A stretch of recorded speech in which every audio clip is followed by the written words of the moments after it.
오늘 이 본문은 제목을 위대한 믿음, 위대한 용서, Great Faith, Great Forgiveness. 우린 지난주에 그곳만은 절대 가지 말자. 그곳이 어느 곳? 지옥이었거든요. 지옥만은 절대 가지 말자. 그럼 지옥에 안 가는 방법은 여러분 복음을 받아들이는 것도, 죄를 회개하는 것도, 구원을 받는 것도 모두 죽기 전에 해야 된다는 사실. 어느 날 죽음이 갑자기 찾아오면 내가 회개하지 못했던 것으로 말미암아 어떻게 해요? 그곳을 가게 될 수 있기 때문이라는 거예요. 그래서 우리는 제발 그곳만은 가지 맙시다라고 다짐하고 고백했습니다.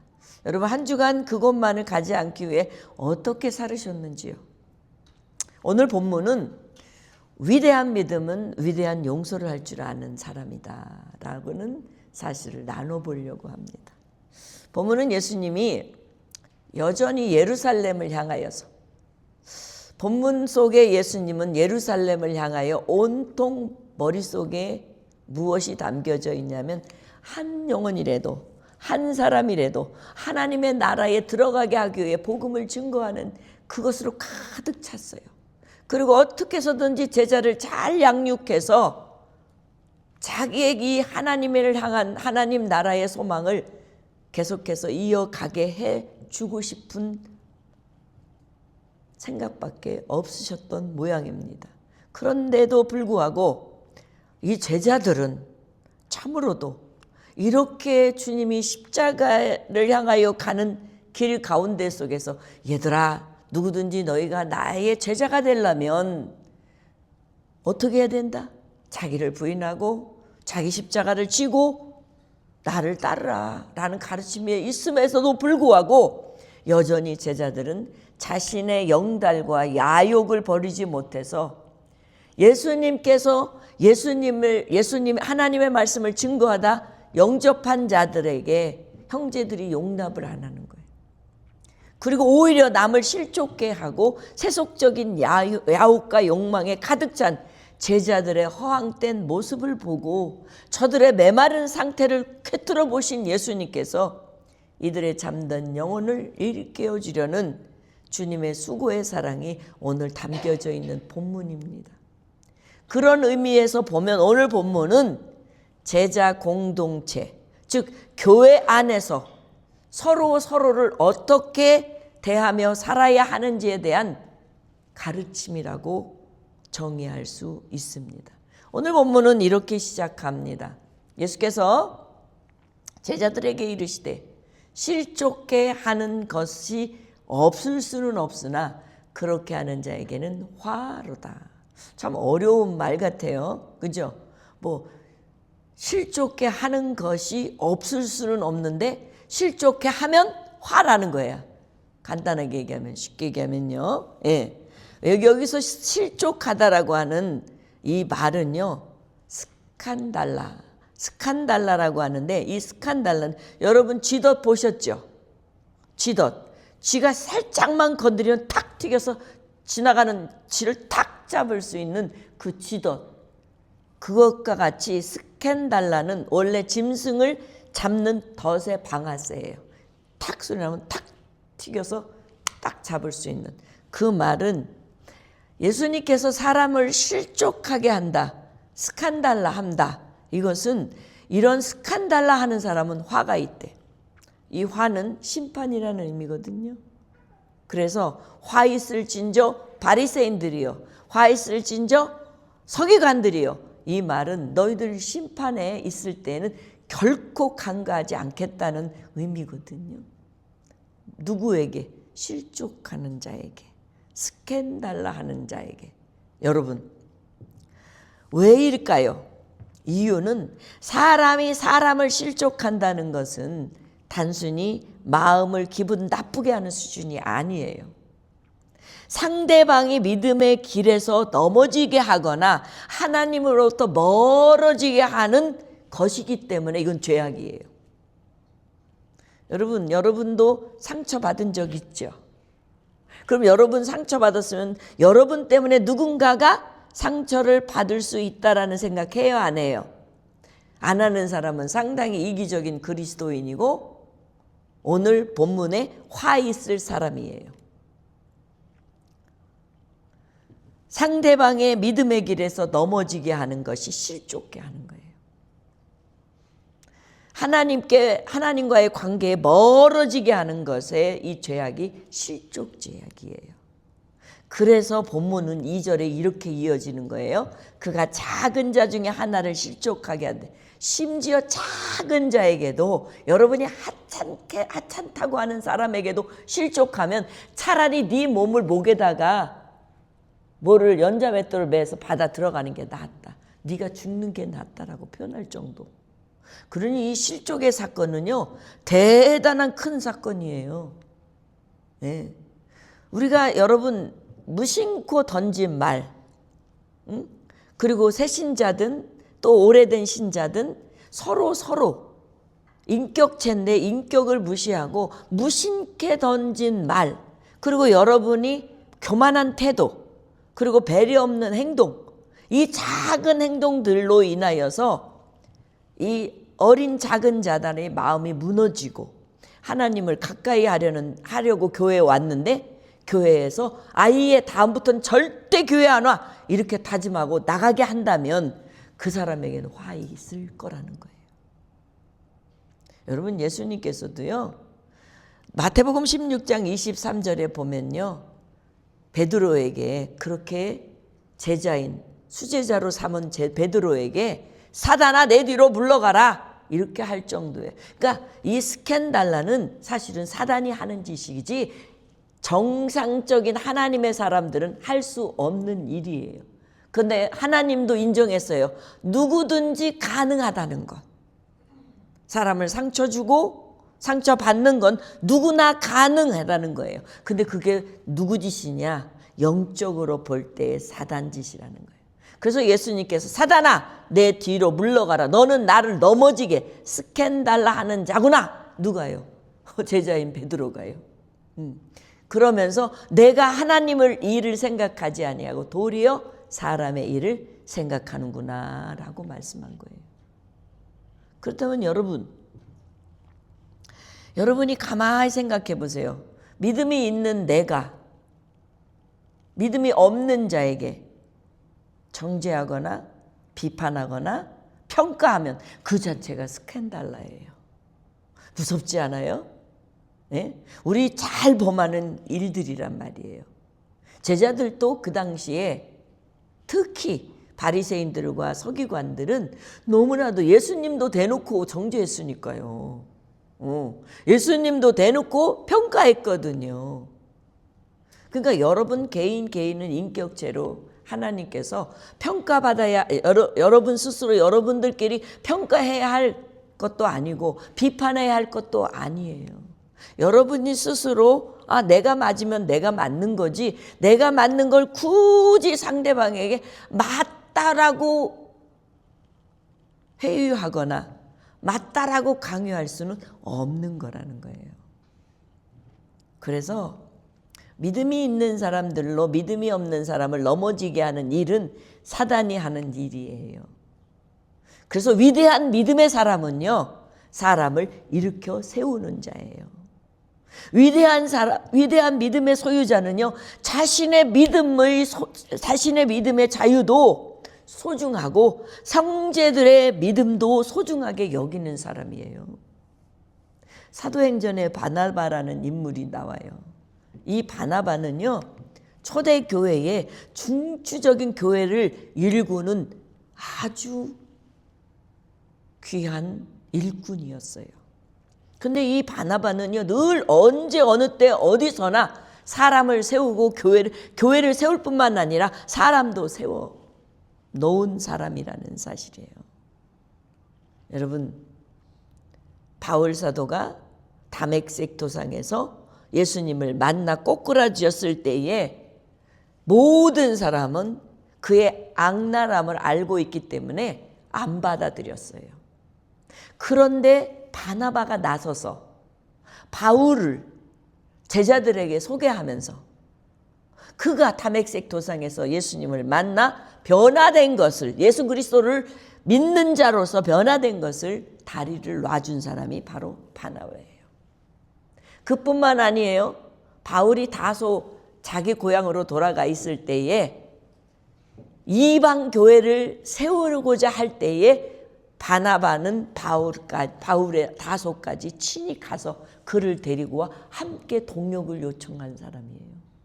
그래서 바울은 바나바가 없었다라면 어쩌면 성경의 13권도 쓰지 못했을지도 모를 정도로 사람을 세우는 사람이 바나바였어요. 오늘날 우리 그리스도인들 역시 사람을 세우는 사람이 돼야지 사람을 정죄하고 그냥 아프게 하는 자가 되면은 안 된다고 예수님은 오늘 제자들에게 이 말씀을 하신 거예요. 누구든지 사람이 실족하게 할 수는 없을 수는 없지만 만약에 실족하게 한다면 너희들은 화 있을 거다. 차라리 네 목에다가 연자맷돌을 메고 바다에 빠지는 게 오히려 낫다라는 심한 말까지 하신 거라는 거예요. 이 바나바는 거기에서 끝나지 않아요. 자기 생질인 마가를 데리고 선교를 가잖아요. 갔을 때 마가가 뜬금없이 그냥 다수해서 집으로 돌아가 버려요. 더베에서요. 그러니까 집으로 돌아가니까 얼마나 사도 바울이 아주 기가 막히겠어요. 그래서 2차 전도여행 때는 사도 바울은 마가를 제꼈어요. 근데 바나바는 자기 생질이기도 하겠지만 바나바는 사람을 누구를 세우는 사람이라고 그랬잖아요. 다른 사람이 다 싫어하고 포기했을 때에 이 바나바가 자기 생질 마가를 세워줬어요. 그래서 그는 끝내 마가복음을 쓸 수 있는 사람이 된 거예요. 한 사람이 얼마나 교회를 세우고 사람을 세우고 그래서 많은 일들을 하게 하는지 여러분 보여줘. 그래서 주님은 실족게 하면 화가 있고 죽음이라는 얘기를 하신 거예요. 사랑하는 우리 성도 여러분, 나와 여러분은 어떻게 해야 스캔달라 하지 않을까요? 실족해 하지 않을까요? 오늘도 여러분이 신앙생활을 하면서 교회에 오시면서 여러분이 어떤 사람의 행동 때문에 어떤 사람의 말 때문에 상처받고 교회를 떠나고 싶은 마음이 한두 번은 있었을 거라고 저는 생각해요. 물론 목사에게도 포함되고. 그러나 여러분, 우린 그런 일이 없도록 앞으로는 심판대에 올라가지 않고 죽음에 이르지 않기 위해서는 스캔달라 하지 맙시다. 아멘. 우리 에덴교회는 정말 우리 대부분 말을 하시는 분들은 다 자기 상처만 얘기해. 나 누구 때문에 나 상처. 근데 자기 때문에 누가 상처받고 있는 건 몰라. 사실 이렇게 보면 그래서 예수님께서는 누구든지 다 그 그물 안에는 다 걸린다는 얘기예요. 스캔달라 그물 안에 다 걸리는데 그렇다면 어떻게 해야 될 것인가. 그래서 사도 바울은요 로마서 14장 19절에 뭐라고 그러냐면 그러므로 우리는 화평한 일과 서로 덕을 세우는 일에 힘써요. 교회 오면요 다른 얘기할 필요 없어요. 화평한 일과 덕을 세우는 일에 서로 힘쓰는 자가 되면 된다는 거예요. 그래서 사도 바울은 고린도전서 10장에 뭐라고 그랬냐면 각 사람은 자기의 유익을 구하지 말고 남의 유익을 구하다 보면 그런 일이 없어진다는 거예요. 그래서 참된 믿음, 위대한 믿음은 다른 사람을 넘어지게 하는 사람이 아니라 세워주는 사람, 일으켜주는 사람이 된다는 거예요. 아멘이죠? 네. 이게 지금 제가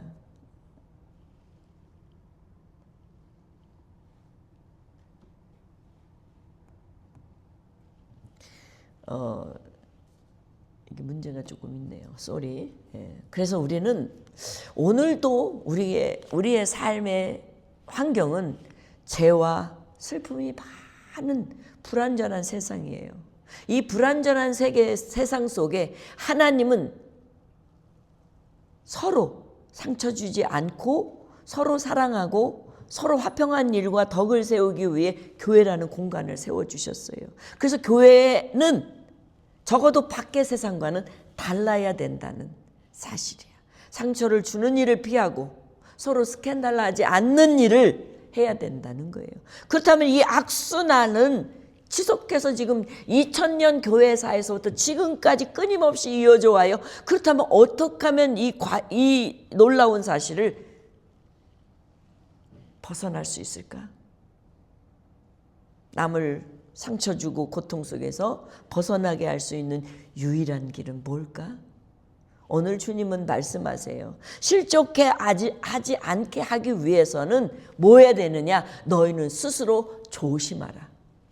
여기서 조심하라는 단어는 프로세케나인데, 프로세케나라고 하는 건 한 번 조심하는 게 아니라 지속적으로 매일매일 정신을 가다듬고 정신을 똑바로 차리고 경계하고 조심하라는 뜻이에요. 이건 현재 명령형이에요. 직역하면요, 실족하지 않도록 계속해서 자신을 살피라는데, 자신을 살피는 데에 전력을 쏟으라는 의미예요. 혹시 내 말에 다른 사람이 상처가 되지 않았는가? 말해놓고 생각하고, 내 행동이 믿음을 타인에게 약하게 하지는 않았는가? 한 번 정도 자기 믿음의 행동을 되돌아보고 내 삶의 복음에 걸림돌이 되지 아니했는지를 다시 한번 경계하고 되돌아보라는 의미라는 거예요. 그러니 여러분 매번마다 만나면, 오늘 주일날 교제하고 나면 오늘 주일날 무슨 내가 어떤 분한테 혹시 실수하지 않았나? 그럼 전화를 들으세요. 전화를 들고 혹시 내가 오늘 이런 말 했는데 상처받지 않았어요? 미안해요. 이런 여유 있는 믿음의 신앙생활이 우리 모두에게 돼야 될 줄 믿습니다. 화 안 되기 위해서, 죽지 않기 위해서. 이 프로세케네, 이것은 스스로 그냥 한순간만이 아니야. 지속적으로 언제까지? 주님 오실 때까지. 이게 하나님의 솔루션이야. 예수님의 솔루션이야. 내가 스캔들라 하지 않기 위해서는 내 자신을 살피는 거야. 그래서 우리 예수 믿는 사람은요, 누구보다도 자신을 더 잘하는 사람이 돼야 될 줄 믿습니다. 나를 더 잘 알으면 다른 사람에게 조심스럽게 대하게 돼 있어요.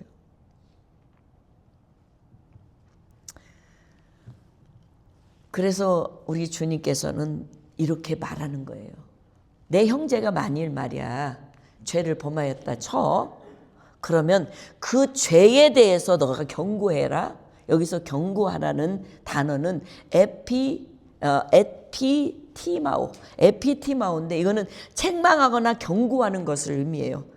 왜 우리가 경고를 해야 될까? 죄는 엄청난 파급적인 능력이 있어요. 레위기에 보면은, 레위기 19장 17절에 보면, 너는 내 형제를 마음으로 미워하지 말며 내 이웃을 반드시 견책하라. 그러면 내가 그에 대하여 죄를 담당하지 않을 것이다. 만약에 서로 같이 대화를 하다가 저 사람의 죄가 나에게 동조가 된다면 나도 죄인이 돼버리는 거야. 그 자리에 같이 있기 때문에. 그러면 그 죄를 누가 감당해? 나는 가만히 있다가도 담당해야 될 엄청난 무게가 오게 된 거예요. 그래서 내 삶이 복음의 걸림돌이 되지 않기 위해서는 항상 경책하고 되돌아보는 거예요. 그래서 만일 내 형제가 죄를 범하고, 그리고 그 범하면 그 죄에 대해서 경계해라. 그 죄에서 경고해라. 마태복음 18장 예를 들어 드릴게요. 어떻게 경고하느냐? 성경은, 예수님은 이렇게 경고하라고 마태에게 이렇게 말했어요. 내 형제가 만약 죄를 범하거든 너는 가라, 그 형제에게. 근데 처음에는 너 혼자만 가. 너 혼자만 가서 그 상대에게 권해라. 그래서 만일 들으면 그 형제는 얻는 거야. 구원을 얻는 거야. 그리고 은혜를 얻는 거야. 하나님의 사랑을 얻는 거야. 그런데 만일 듣지 않으면 한두 사람을 더 데리고 가서 다시 두세 증인 입으로 날마다 확증해봐라. 만일 그들이 또 그 말도 듣지 않거든 교회에게 말해라. 교회의 말은 누구 말이에요? 예수님의 말, 하나님의 말이잖아요. 근데 그 하나님의 말씀도 안 들으면 이방인과 세리처럼 버려라. 그냥 그렇게 여겨라. 이 단계를 거치도록 하라는 거예요. 그러니까 죄를 그냥 강구하고 묻어두지 말라는 거예요. 왜냐하면 죄는요, 확산성이 있어요. 그래서 한 사람이 거짓말하면 이 전체가 순식간에 거짓말 도가니가 돼버리거든요. 그래서 하나님은 이거를 강력하게 죄가 교회 안에, 여러분 심령 안에 자리를 잡는 거를 원치 않으시기 때문에 죄에 대해서 너 자신을 스스로 조심해야만이 남을 정죄하는 일, 남을 비판하는 일을 하지 않기 때문에 그렇다는 거예요. 근데 여기서 단서가 있어요. 여러분, 단서는 뭐냐? 그가 죄를 범해서 네가 경고해서 경계해가지고 회개하거든. 뭐하라? 용서하라. 근데 여러분, 꽁 해가지고 회개를 10번, 1000번 했는데도 꽁하는 사람, 이거는 그 사람의 문제지 용서를 요청한 사람의 문제가 아니에요, 성경에. 맞죠? 그래서 여러분, 다윗이 어느 날 나단이 찾아왔어요. 근데 다윗은 사실은요, 자기가 왕이니까 권력자잖아요. 그래서 남의 여자를 데리고 오든 뭐하든 권력이니까, 힘이 있으니까 가능하다고 그때도 아마 생각했던 모양이에요. 그래서 자기 정말 충신한 부하 우리아의 아내인 바세바를 데려다가 하룻밤 잤어요. 그건 죄악이에요. 근데 이 죄악을 그냥 지나갔으면, 임신 안 했으면 그냥 지나갔을 텐데 임신을 해버렸어요. 참, 그러니 어떻게 해요? 이거를 알리바이를 형성해야 되잖아요.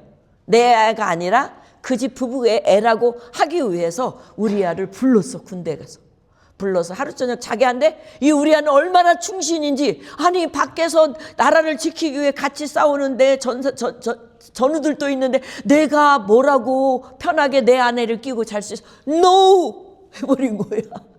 어떻게?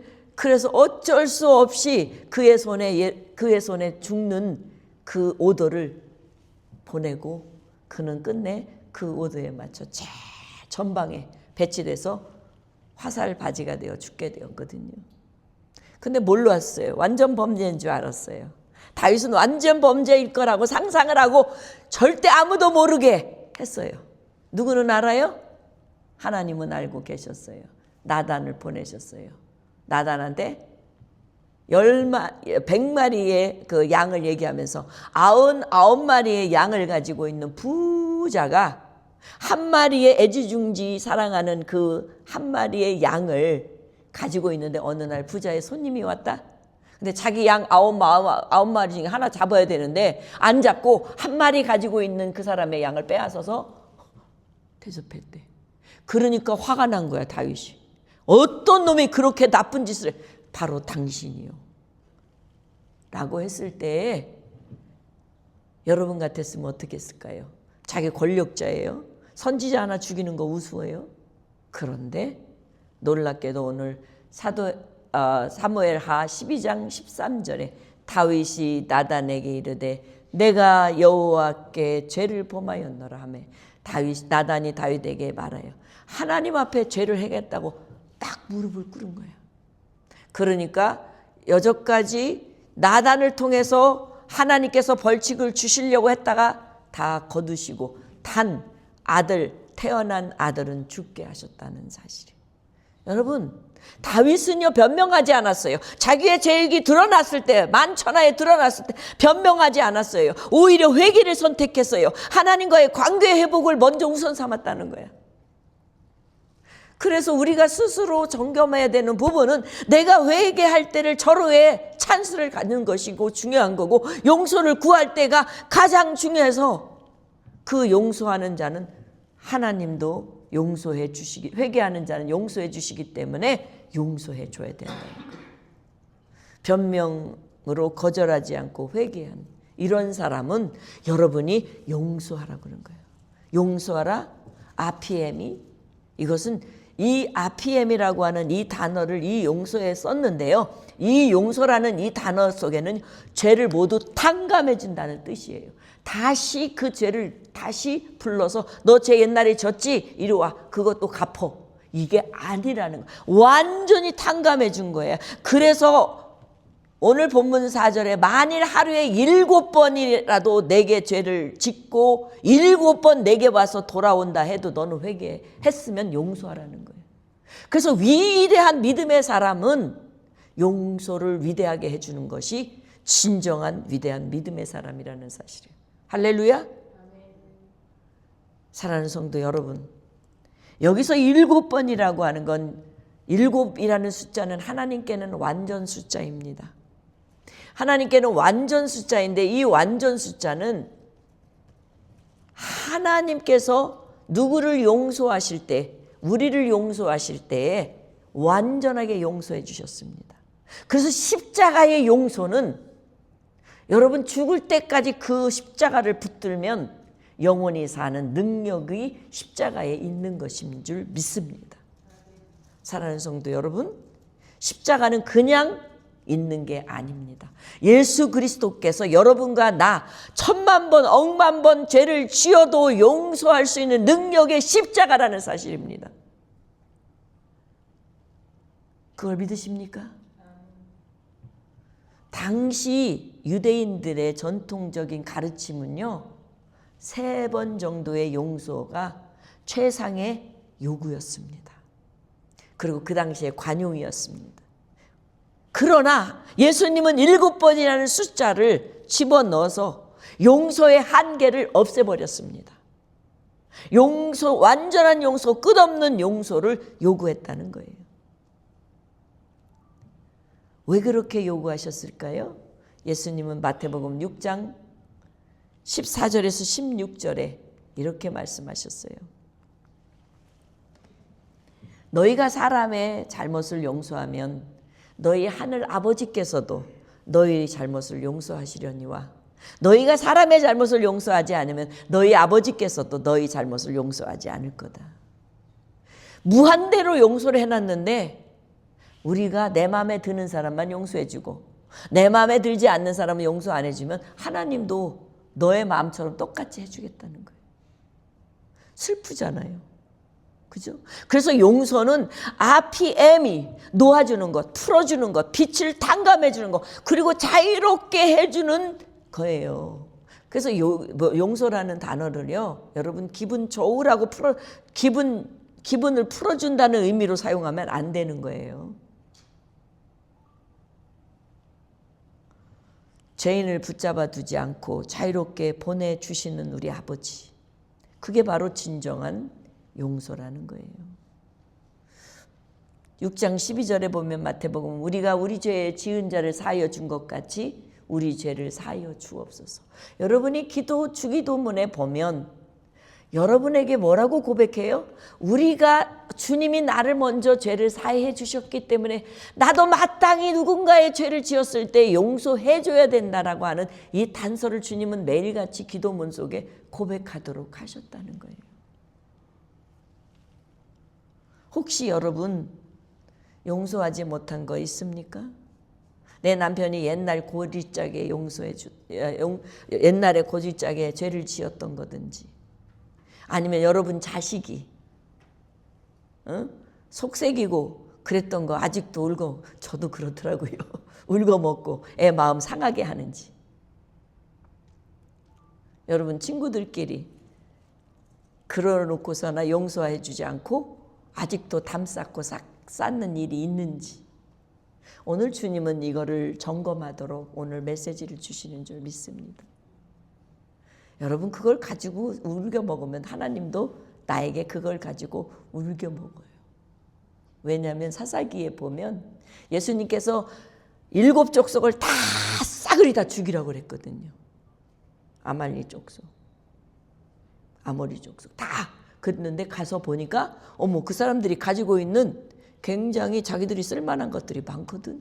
그 사람 기술들로 인해서 자기들이 발전할 수 있는 어떤 것들이 많거든요. 그러니까 그 사람들하고 윙링했어요. 그 하나님은 어떻게 이용하시냐?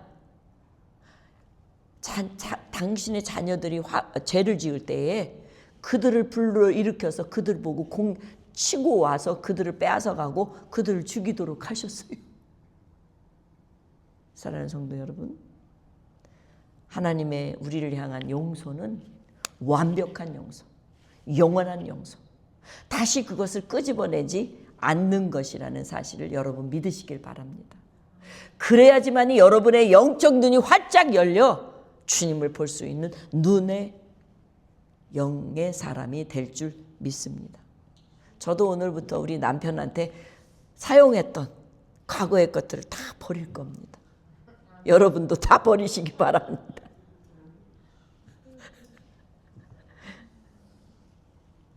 근데 이게 참 어렵습니다. 그런데 오늘 주님은 오늘 여러분과 나에게 명령하시고 계십니다. 그래서 여러분, 우리 주님은 우리의 죄를 다 사해 주었잖아요. 시편 기자가는 뭐라고 그러냐면 시편 103편 12절에 동이 서에서 먼 것처럼 우리의 죄가를 아주 그냥 아예 옮겨버리셨대. 다시 가지고 올 수 없도록 옮겨버리셨대. 야, 우리 하나님 얼마나 멋진 분이에요. 이런데 우리는 그 쬐끄만한 것 때문에 용서 못하고 아직도 칼을 갈고 끝이 너면 무슨 일이 있어. 당신이 나한테 그랬잖아. 사실 제가 결혼할 때 반지를 요거 하나밖에 안 받았거든요. 그래서 제가 나는 원래 보석에 뭐 관심도 없고 별로 좋아하지도 않아요. 그래서 가끔 내가 그걸 써요. 내가 당신 시집 올 때 요거 하나밖에 그것도 이거 우리 둘이 돈 내서 한 거야. 나는 한 번도 못 받았어. 다이아몬드를 이러면서 우리가 먹었거든. 내가 그것도 버리겠다 이런 거죠. 사랑하는 성도 여러분, 이런 것들이 여러분의 가정에 그 스캔달라 분리시키고 상처 주고 그 아픔이 쌓여서 화가 되고 죽음이 된다는 사실을 오늘 주님은 오늘 말씀 속에 담고 있다는 사실입니다. 이게 메시지예요. 우리가 용서를 위대하게 하면요, 우리의 성품이 예수님 닮아가는 줄 믿습니다. 그래서 예수님은 에베소서 사도 바울은 에베소서 4장에 뭐라고 3장이라고 그러나요? 3장에 에베소서 4장인데요. 에베소서 4장 32절에 서로 친절하며 불쌍히 여기며 서로 용서하기를 하나님이 그리스도 안에서 우리를 용서하신 같이 하래요. 그러니까 여러분이 그리스도로부터 용서를 많이 받은 사람은 상대방에게 용서 많이 하겠죠? 예, 만약에 내가 예수님한테 용서를 못 받은 사람은 우리는 이렇게 영적으로 판단할 수 있어요. 내가 만약에 예수님께 용서를 많이 못 받으면 다른 사람 용서 못해. 절대 못해. 그러면 요걸 꼭 깨달으세요. 아, 내가 하나님하고 나하고 먼저 용서의 관계가 회복돼야 되겠구나. 이게 영적인 루틴이에요.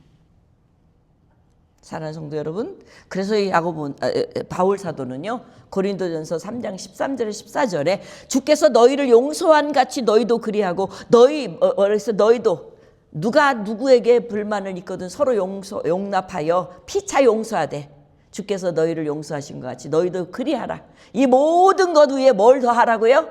사랑을 더하라고요.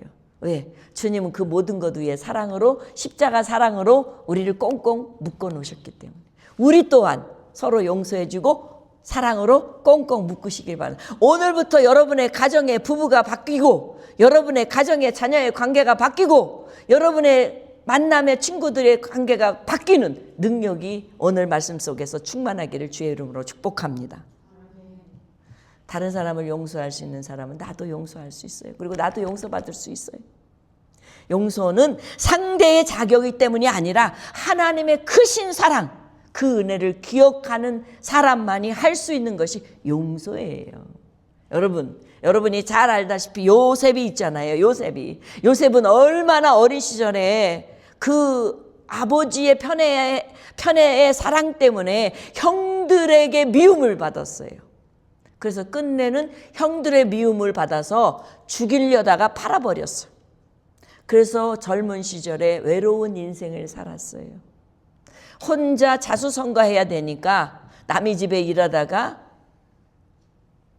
억울한 일을 당해서 감옥에도 가고 감옥에 가서 간수의 역할을 열심히 잘해서 또 좋은 자리에 있음에도 불구하고 거기서도 또 늘상 죄인으로 취급받았던 일생을 살아낸 그 요셉이에요. 그러면 그 감옥에서 형들을 얼마나 미워하고 이를 탁탁탁탁 갈겠어요. 그런데 요셉은 그런 적이 없어요. 이제 아버지가 돌아갔어요. 이제 형들은 두려워해요. 우리 요셉이 어렸을 때에 우리들이 행한 거 다 기억할 텐데 그거 보고 우리를 다 죽이면 어떡하지? 그런데 요셉은 전혀 그런 생각이 없었어요. 그들이 두려워하는 요셉을 향하여서 두려워하는 고백을 할 때에 요셉은 이렇게 말해요. 그의 형들이 또 친히 와서 요셉 앞에 엎드려 이르되 우리는 당신의 종들입니다. 요셉이 그들에게 이르되 두려워하지 마세요. 내가 하나님을 대신하겠습니까? 당신들은 나를 해하려고 했지만 하나님은 그것을 선으로 바꿔버리셨어요. 오늘과 같이 많은 백성의 생명을 구원하려고 하셨잖아요. 당신들은 두려워하지 마시고 내가 당신들뿐만 아니라 당신들 자녀까지도 기를게요. 그러면서 간곡한 말로 오히려 위로를 해 주었어요. 왜?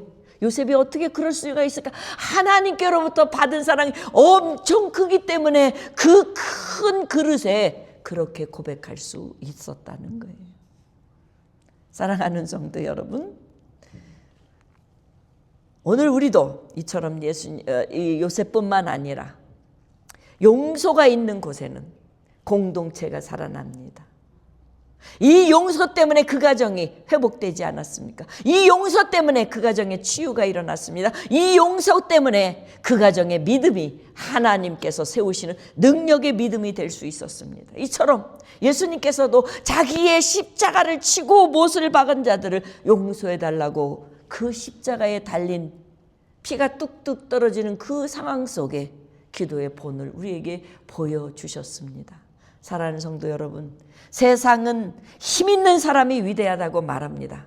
그러나 예수님은 위대한 믿음이 용서하는 사람이고 위대한 사람이라고 말하고 있습니다. 오늘 본문은 사단의 덫이 세상에 반드시 존재한다.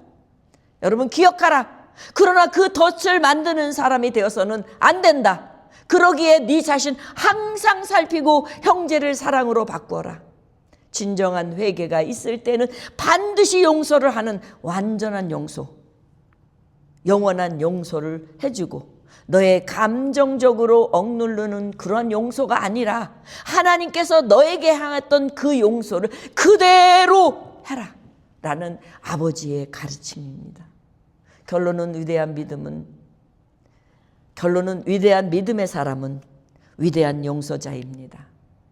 위대한 믿음의 공동체 교회는 위대한 용서의 공간입니다. 우리 에덴교회가 위대한 믿음의 공간이 위대한 용서로 넘쳐나는 이곳이 되기를 주의 이름으로 축복합니다.